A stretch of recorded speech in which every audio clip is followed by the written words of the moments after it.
Será que todas as coisas que já penetraram em minha mente não são mais verdadeiras que as ilusões dos meus sonhos? Ou talvez, toda a minha vida seja algum tipo de sonho, incluindo a crença de que tenho um corpo? Será que um gênio maligno tentando me enganar de que o que penso ser realidade é ilusão poderia me levar a crer que pensar é não existir? Nas primeiras décadas do século XVII, essas e centenas de outras perguntas faziam parte do cotidiano e do método investigativo do filósofo francês René Descartes. Penso, logo existo, disse ele. Com o exercício da subjetividade e a confiança na razão, Descartes revolucionou o pensamento filosófico e científico, até então subordinado à autoridade da Igreja, à escolástica e aos líderes políticos ditos escolhidos por Deus. Contra as disputas religiosas sangrentas que reinavam na Europa, Descartes ofereceu a razão. O seu subjetivismo, que valorizava o sujeito científico, indicava o caminho para a objetividade e para o rigor intelectual igualitariamente. Ele colocou ao alcance de todos as ferramentas para a descoberta da verdade. Sua tese mais importante foi propor que cada um pensasse por si mesmo. A autoridade da filosofia passou a se fundar não mais nas escrituras ou nos sábios, mas na mente do filósofo.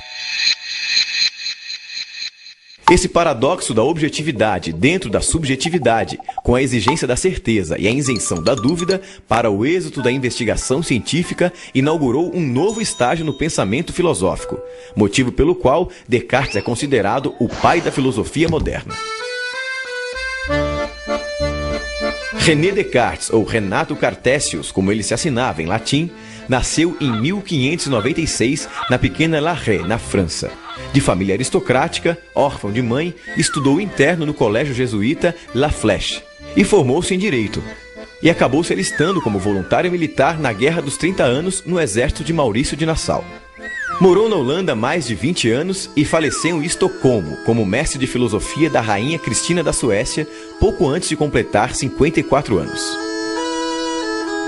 Influenciado pelas ideias de Galileu e pela amizade com o físico e matemático holandês Isaac Bikman, Descartes tomou do amigo o raciocínio simples e fácil que os geômetras empregam para chegar às suas mais difíceis demonstrações, como ele mesmo observava, bem-humorado. E saiu em busca ambiciosa de um novo sistema de conhecimento.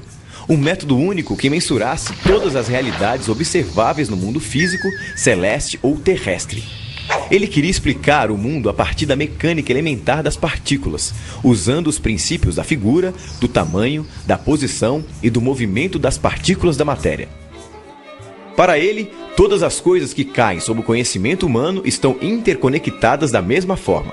Como escreveu em uma de suas obras mais conhecidas, Discurso do Método, publicada em 1637. O modelo matemático do sonho de Descartes abarcava todos os saberes em uma só unidade. Tanto que ele criou a metáfora de uma árvore do conhecimento, onde o tronco era a física, sustentando todas as ciências com o seu raciocínio analítico. Na busca da premissa da evidência, Descartes propunha o exercício da dúvida metódica, radical, hiperbólica como método até o nível do absurdo, quando a própria dúvida forneceria então a verdade indubitável. O primeiro era nunca aceitar coisa alguma por verdadeira, sem que a conhecesse evidentemente como tal, quer dizer, evitar cuidadosamente a precipitação e a prevenção, e não aceitar nada nos meus juízos, senão o que se me apresentasse tão clara e distintamente ao meu espírito que eu não tivesse nenhuma ocasião de o colocar em dúvida. Depois de eleger a evidência, Descartes sugeria dividir em partes tantas quantas necessárias para a análise. E então, colocar os conhecimentos em uma certa ordem, dos mais simples aos mais complexos. Era a ordenação. E o último, fazer sempre enumerações completas e revisões gerais para nada omitir. A concepção de mundo e de homem de Descartes se baseava no que ficou conhecido como dualismo cartesiano. A divisão da natureza em dois domínios opostos, o da mente ou espírito, que ele chamou de recogitans, a coisa pensante, consciente de si, livre e sem dimensão espacial, e o da matéria, que ele chamou de re-extensa, a coisa extensa, isso é, a material, mensurável, espacial, sem consciência e mecanicamente determinada. Deus, para Descartes, representava a ponte entre o mundo subjetivo do pensamento e o mundo objetivo da verdade científica. A mente e a matéria são criações de Deus, um ser perfeito e legitimador das evidências verdadeiras da razão. Quando a razão atinge a ideia clara e distinta, fala por Deus, seu autor primeiro. Em sua premissa mais famosa, evidência número 1, que fundamenta todo o raciocínio cartesiano, Descartes exercita a dúvida até atingir o seu ápice. Notei que, enquanto tentava supor que tudo fosse falso, era necessário que eu, que pensava isso, fosse alguma coisa. E observando que essa verdade, eu estou pensando, portanto eu existo, era tão firme e certa, decidi que poderia aceitá-la como o primeiro princípio da filosofia que procurava.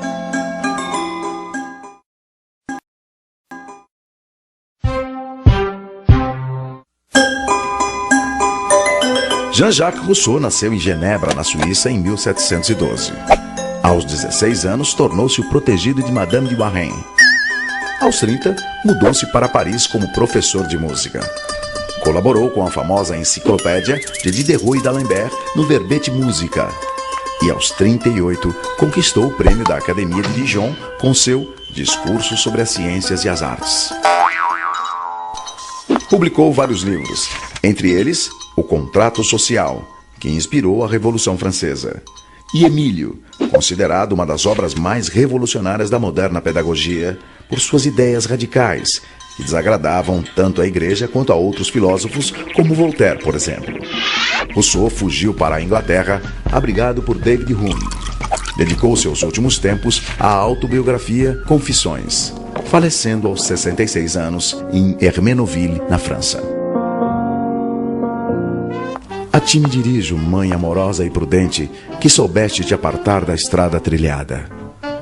Assim registra o prefácio do livro Emílio ou da Educação, inspirador de Pestalozzi e da Escola Nova, escrito por Rousseau sob forma de romance.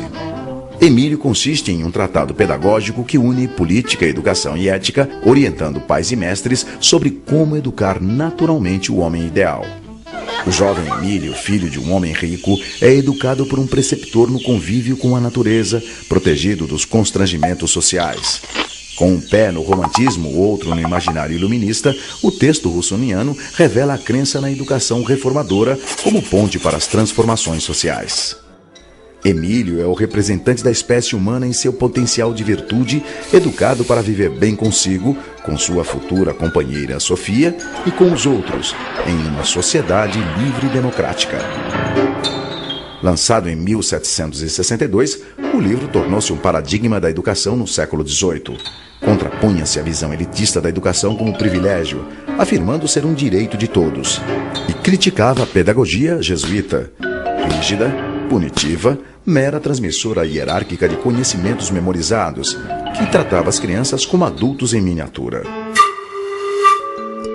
Com sua visão naturalista do mundo, baseado nas lições da natureza, Rousseau foi uma espécie de descobridor da infância, o primeiro a entender a infância como uma forma particular de ser humano, diferente da idade adulta. O aprendizado era conduzido pelos interesses do próprio aprendiz, em uma educação de dificuldades progressivas, lúdicas e interativas, que evoluíam naturalmente dos sentidos ao espírito. Se por um lado Rousseau identificava as especificidades do ser infantil, por outro, projetava o homem do amanhã, delimitando claramente a fronteira entre o homem da natureza e o homem civil. O homem da natureza, foco de Rousseau, era um ser livre, espontâneo, natural. Já o civil, mascarado, degenerado pelas instituições e vigiado pelo social. Daí a necessidade de investir profundamente nesse homem da natureza, ou natural, buscando na criança a criança, com suas maneiras próprias de olhar e de sentir, sem perturbar a maturação exigida pela ordem do tempo, tampouco tentando substituir o olhar infantil pela razão adulta, tudo para fundamentar um forte lastro na virtude original. Segundo Carlota Boto, autora do livro A Escola do Homem Novo, Rousseau preconiza o primado do coração humano, desconfiando da exclusividade da razão tão em vigência na época. Para Carlota, Emílio é antes de mais nada uma obra que fala de afeto, pautando a criança pela emoção e fundindo sentimento com pensamento. O resultado, inevitavelmente, conduziria ao amor pelo conhecimento.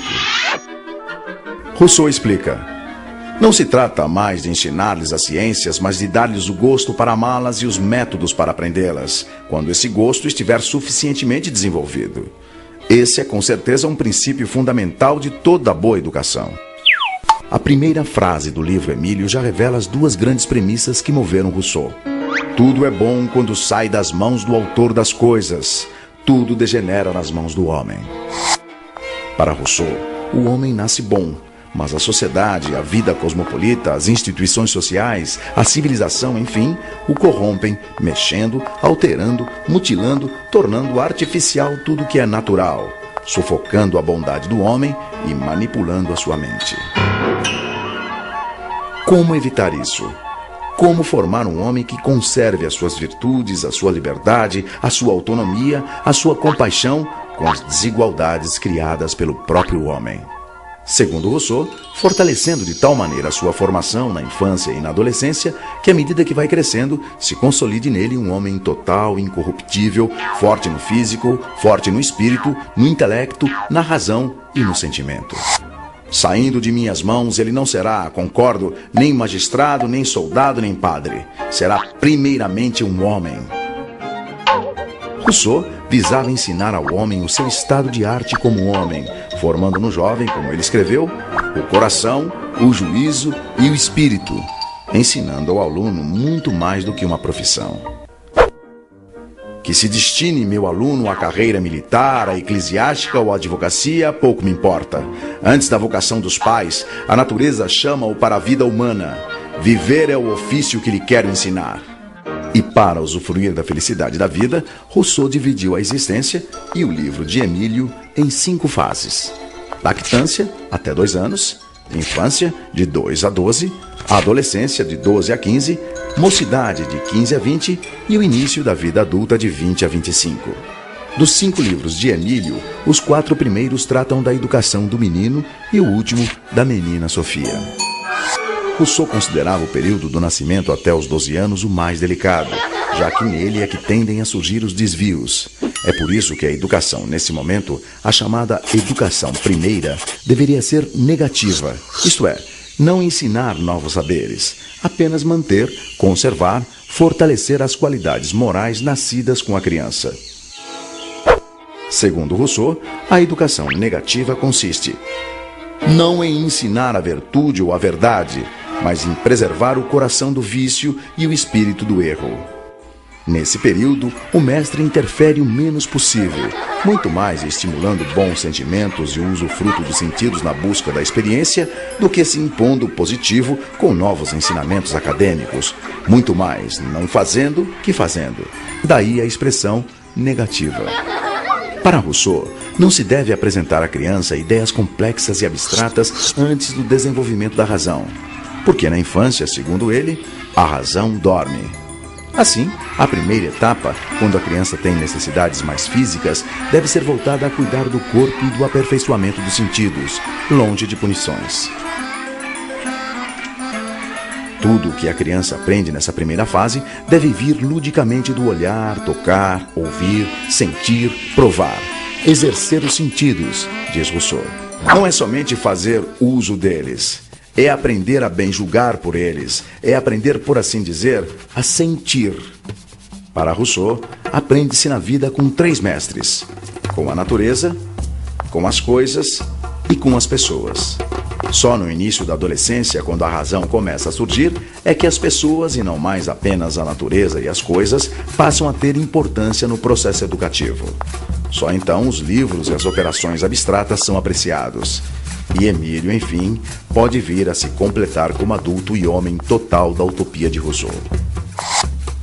Assim, seu corpo e seu espírito se exercitam ao mesmo tempo. Quanto mais se faz forte e robusto, mais se torna sensato e judicioso. É o meio de ter um dia aquilo que julgam incompatível e que quase todos os grandes homens reuniram em si: a força do corpo e da alma, a razão de um sábio e o vigor de um atleta.